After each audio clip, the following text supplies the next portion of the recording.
السلام علیکم آداب دوستوں، آج ہم اس وقت مین روڈ پر موجود ہیں۔ تو ایک چیز آپ سب سے بڑی ڈسکس کرنی تھی کہ وہ یہ تھی کہ ہر شخص اپنے سے کم تر لوگوں کو حقیر سمجھتا ہے۔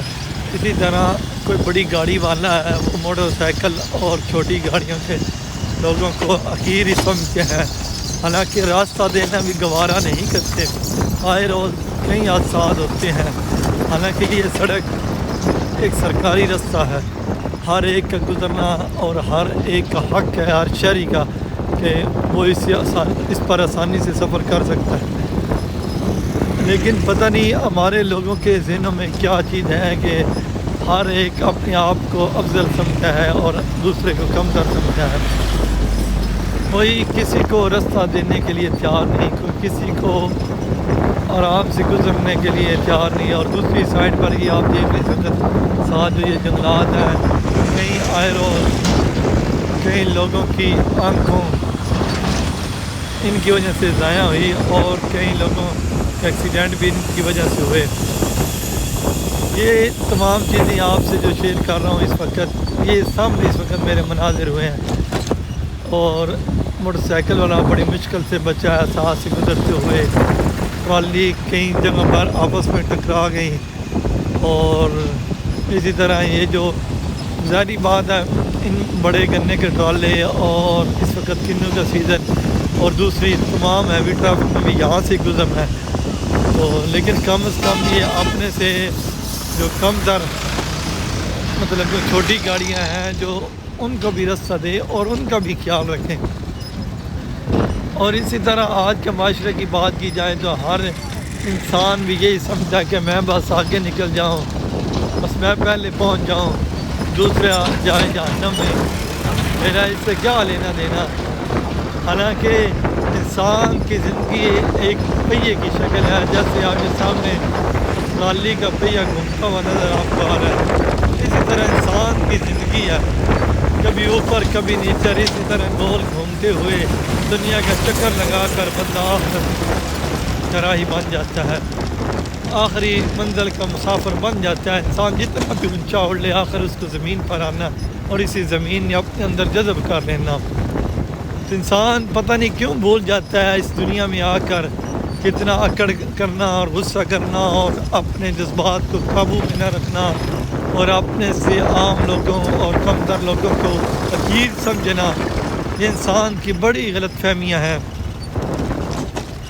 میرے دوستوں، میرے بھائیوں، ہمیں یہ چاہیے کہ ہم مسلمان ہیں، ہم نبی کا کلمہ پڑھتے ہیں اور اللہ کی ہم بندے ہیں۔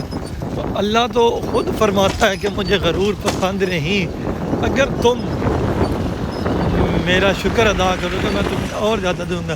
اب اس وقت یہ دیکھ رہے ہیں یہ گاڑیاں، یہ بسز اور یہ دوسری بھی، کتنا آگے سے مشکل ہوتا ہے، صرف بس اتنی سپیڈ سے گزرتی ہے، پیچھے کوئی چیز نظر ہی نہ آتی۔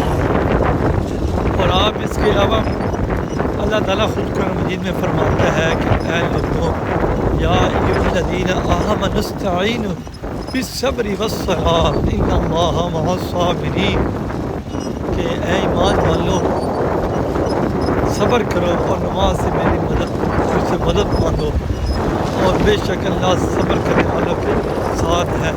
اسی طرح ایک اور جگہ پر فرمایا لئن شکرتم لأزیدنکم، اگر تم میرا شکر ادا کرو گے تو میں تمہیں اور زیادہ دوں گا۔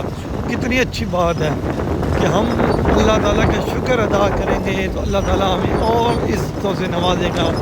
ہمیں اگر ہم گاڑی ہے یا ہمارے پاس بنگلے ہیں یا ہم کسی اونچی مسند پر بیٹھے ہیں، تو ہمارے پاس اونچا ہوتا ہے تو ہم اپنے سے نیچے لوگوں کا خیال رکھیں گے تو ہماری عزت کبھی کم نہیں ہوگی، ہماری عزت بڑھے گی، اللہ ہماری عزت اور بڑھائے گا۔ اور ہم اگر شکر ادا کرتے رہیں گے تو اللہ تعالیٰ ہمیں عزت سے نوازے گا۔ اور انسان کو ہر حال میں اللہ تعالیٰ کا شکر ادا کرنا چاہیے اور ہر حال میں اللہ تعالیٰ سے معافی مانگنی چاہیے۔ انسان کی زندگی کا کوئی بھروسہ نہیں، بڑے بڑے لوگ آئے اس دنیا میں، آخر دنیا کو چھوڑ کر چلے گئے۔ یہ دنیا بڑی عارضی ٹھکانہ ہے، اس میں سدا کسی نے نہیں رہنا۔ اللہ تو بڑے غفور و رحیم ہے. اللہ تو قرآن مجید میں پہلے اپنے صفات بیان کرتے ہیں. الحمدللہ رب العالمین الرحمن الرحیم مالک یوم الدین اور ایاک نعبد و ایاک نستعین اہدنا الصراط المستقیم صراط الذین انعمت علیہم غیر المغضوب علیہم ولا الضالین آمین. اور اسی طرح اللہ تعالیٰ اپنی صفات جگہ جگہ بیان کرتا ہے کہ میں تو بڑی گزر بخت مالک ہوں. میں نے تو کن فیکون کہہ کر زمین و آسمان کو بنا دیا. میرے لیے تو یہ کچھ بھی نہیں ہے. آخر آپ جتنا بھی اس دنیا میں بھاگ لیں لیکن آخر آپ کو موت آنی ہے اور آپ نے اس دنیا کو چھوڑ کر میری ہی طرف آنا ہے. تو پھر کیوں نہ ہمیں آخرت کی تیاری کرنی چاہیے. کیوں ہم یہ سمجھتے ہیں کہ اگر ہم نے لوگوں کو ہمارے ذہن میں یہ کیوں غلط فہمی ہے کہ ہم نے سدا اسی دنیا میں رہنا ہے. یہ جانتے بھی ہیں یہ مانتے بھی ہیں کہ اس دنیا کو چھوڑ جانا ہے. پھر آخرت کی تیاری کیوں نہیں کرتے؟ اللہ سے ہم کیوں نہیں ڈرتے؟ ہم کیوں دوسروں کا حق کرتے ہیں؟ کیوں دوسروں پر ظلم و ستم کرتے ہیں؟ کیوں ہم کسی کے ساتھ ظلم و زیادتی کرتے ہیں؟ ہماری یہی چیز ہے کہ ہم بس ٹھیک ہے حالانکہ اپنے کوئی تصور نہیں کرتا. یہ بہت بڑی غلط فہمی ہے. ہمیں اپنی غلطیوں کو تسلیم کرنا ہوگا اور اپنی غلط فہمیوں کو دور کرنا ہوگا. حق کا متلاشی کرنا ہوگا اور اس میں ہمارے لیے اس کے علاوہ کوئی چیز نہیں. ہم تو ایک بہترین کارساز ہیں اور بہترین کام کرنے والے لوگ ہیں. تو ہمارے لیے تو یہی چاہیے کہ ہم حق کے متلاشی ہوں اور اس دنیا میں لوگوں کا خیال رکھیں تاکہ لوگوں کے لیے اچھا ہو سکے. آپ جتنا بھی کریں گے لوگوں کا فائدہ کریں گے لوگ آپ کو یاد رکھیں گے.